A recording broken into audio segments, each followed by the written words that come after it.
Okay, example 3 from R9 asks us to use that same position function for 2, but find the interval where the particle is slowing down. And slowing down would mean velocity and acceleration have different signs. So basically you're going to have to make a double sign chart and see where they're different. So we'll start with, we already know that v of t was at 2 and 6. So it went positive from 0 to 2, and then negative, and then positive at 6. So we already know v of t. And so we'll find a of t. V of t was 3t squared minus 24t plus 36. That's from the other part, example 2. So a of t is 6t minus 24. And if we set that equal to 0 to find its possible points of inflection, let's factor out a 6, and we get t minus 4 equals 0. So it would have a point at 4, and it's just, you can see, it's just a linear equation, positive linear equation, so it would have to go like that using end behavior, right? Use end behavior here, and end behavior here.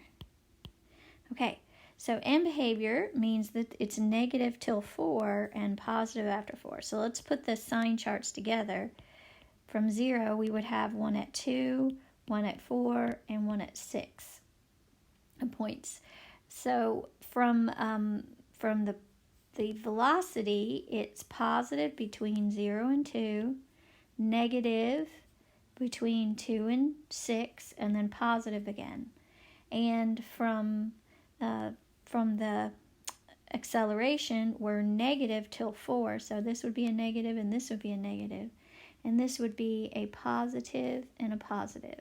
So let's look, where are those signs different? From 0 to 2 and from 4 to 6. So it has 2 places where it's slowing down, so let's say that. We'll say the particle is slowing down from 0 to 2 and between 4 and 6, because velocity and acceleration have different signs. Okay, so that's example 3. Let's go to example 4. Okay, example 4 says, how far does a particle travel between the 8th and 10th seconds if the position function is x of t equals t squared minus 6? Okay, so that's basically, they want the total distance traveled. Now, because we got through the whole book, we know that the total distance traveled is equal to the integral from a to b of v of t dt. And that's still the easiest way to do it. Now, you can also do it without, absolute value of v of t dt. You can do it without taking the integral if you have the position function already, but you have to watch that you're moving, that it doesn't change signs or anything like that. So let's do it the integral way first. So here's the integral way. We would say this is from 8 to 10 of the velocity, which is 2t minus 6 dt, and absolute value, and we have to see where that crosses, if it has a negative or positive. So we would factor out a 2. We're going to do a sign chart real quick, and we get t minus 3. So at 3, we have a change in direction, and it changes from negative to positive 3, but we're 8 to 10, so this whole thing is going to be positive the whole time. So we don't really need any absolute value difference, so it's just going to be the integral from 8 to 10 of 2t minus 6 dt. And that gives you, if you take the integral of that, you get what you had at the beginning, this position, t squared minus 6t from 8 to 10, and that is equal to 40 minus 16, so you get 24 units.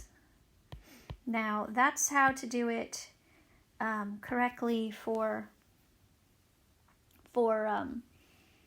using an integral, but you can also do it using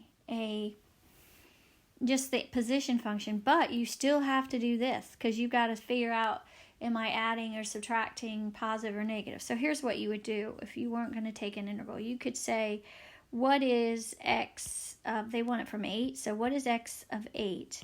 And x of 8 is 16. And what is x of 10? And in between 8 and 10, it never went negative. So that's what you kind of have to watch out.